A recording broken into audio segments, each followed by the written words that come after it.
Pasamos a economía, don Rodolfo. Aquí especialistas han hecho preguntas específicas. Ante el elevado déficit fiscal y creciente deuda pública que experimenta el país y que se ha analizado lo suficiente, ¿cómo resolvería el problema? Específicamente, ¿qué proporción del ajuste cree usted que debe ser del gasto y también vía impuestos?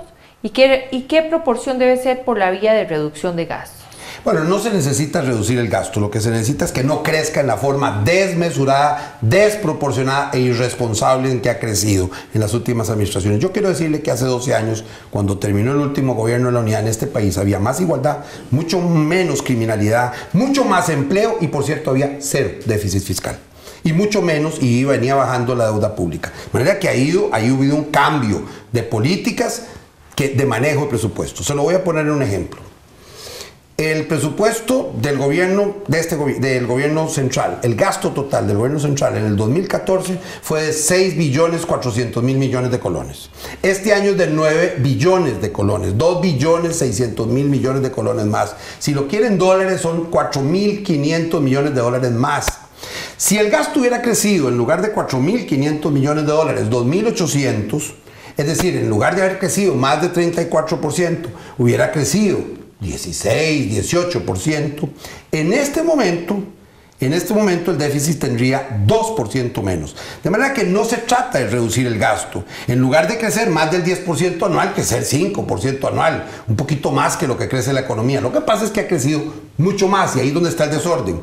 No se trata entonces de bajar el gasto, se trata de contener el crecimiento del gasto. Por esa vía, aplicado en 4 años, perfectamente se puede bajar medio punto por año, de manera que tendríamos 2% menos de déficit fiscal por esa vía. Ya le dije que por datos de estos anteriores hubiera sido más fácil porque las tasas de interés estaban mucho más bajos y había caído el precio del petróleo.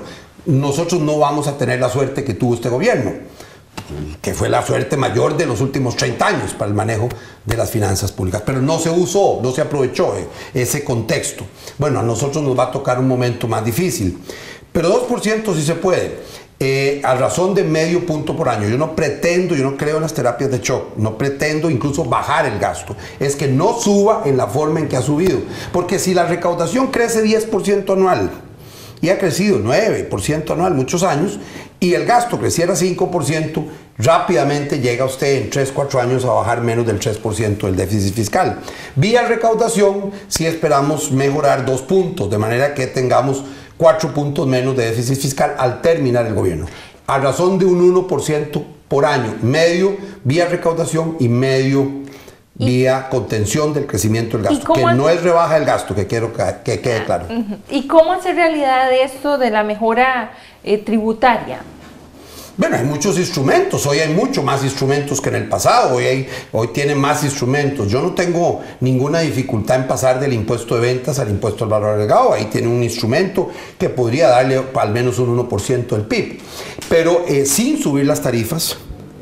Nosotros nos hemos opuesto a que suba de 13 a 15%, y con esas medidas y una mejora de recaudación que lo permite la ley, sin matar, no se trata de que usted trate de obtener 2 puntos en un año, eso no es viable, pero sí es viable que usted trate de obtener a veces 1 punto si es por vía de reforma legal o medio punto si es por vía de mejora de la recaudación. Debo decirle que hace 10 años la proporción del PIB de recaudación era un 1,5% más que ahora, de manera que no es que no se pueda, se hizo, incluso cuando la legislación tenía menos dientes.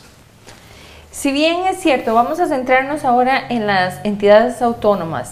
No son reguladas el 100% a la hora de solicitar sus presupuestos. ¿Cómo haría usted para cambiar el déficit del país si la fórmula actual para aprobar el presupuesto se basa, más que todo, dicen los especialistas, en su ejecución y no en eficiencia de gasto? Bueno, en primer lugar no ha habido subejecución, muy poca, porque lo que ha habido es aumento muy excesivo del gasto. Pues yo le estoy sumando gasto contra gasto. Se subió en 4.500 millones de dólares el gasto en 3 años. Ahí no hay un tema de subejecución, ahí hay un exceso de gasto. De manera que no ha habido ese tema, así realmente. O tal vez es que a unos los han subejecutado y a los otros les han soltado la faja. Pero digamos, siempre habrá que ser muy estrictos en el manejo de las finanzas públicas. Nosotros lo hemos sido, históricamente. Y además yo soy estricto, muy estricto en ese tema. Pero agrego que hay una reforma constitucional que yo redacté, que yo he impulsado desde hace muchos años y que está en la Junta de Notables, en una propuesta que apareció y que está ahora discutiéndose en la Asamblea Legislativa, que es una regla fiscal constitucional. En esa regla fiscal hay 5 medidas fundamentales.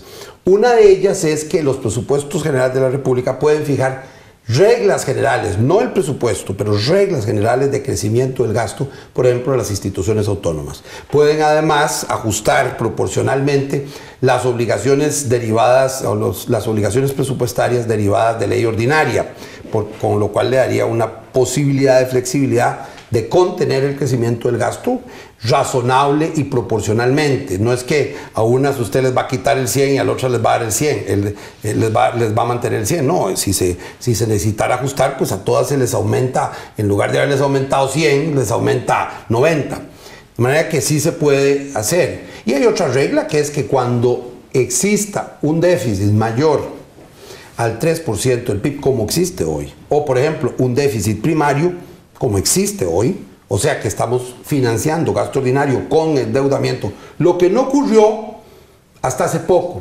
Hasta hace poco, cuando había déficit, era déficit pero no primario. Digamos, por más de 30 años no había déficit primario. A pesar de que había momentos de déficit por pago de intereses, no era por déficit primario. Ahora sí, lamentablemente sí.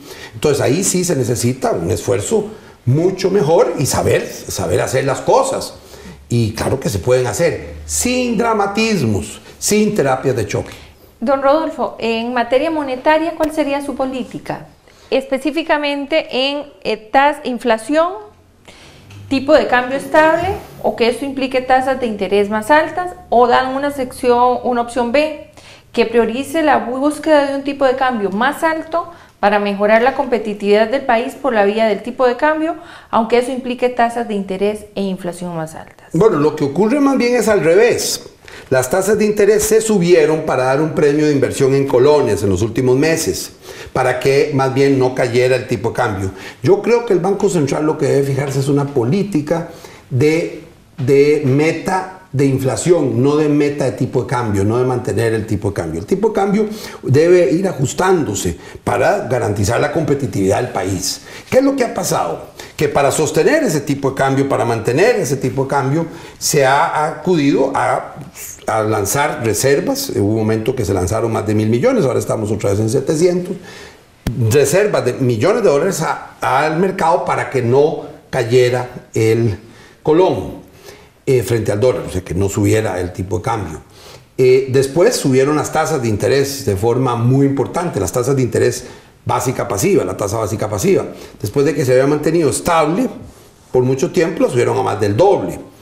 Y eso era con el objetivo de premiar la inversión en colones y para que la gente invirtiera más colones. Eso era el objetivo básicamente de sostener el tipo de cambio. No, yo creo que el tipo de cambio se debe ajustar. Se debe ajustar de acuerdo a las reglas reales, sin mayor distorsión ni mayor intervención del Banco Central, salvo que haya casos de especulación momentánea de una semana, 10 días, un mes, pero que no es lo que ha ocurrido.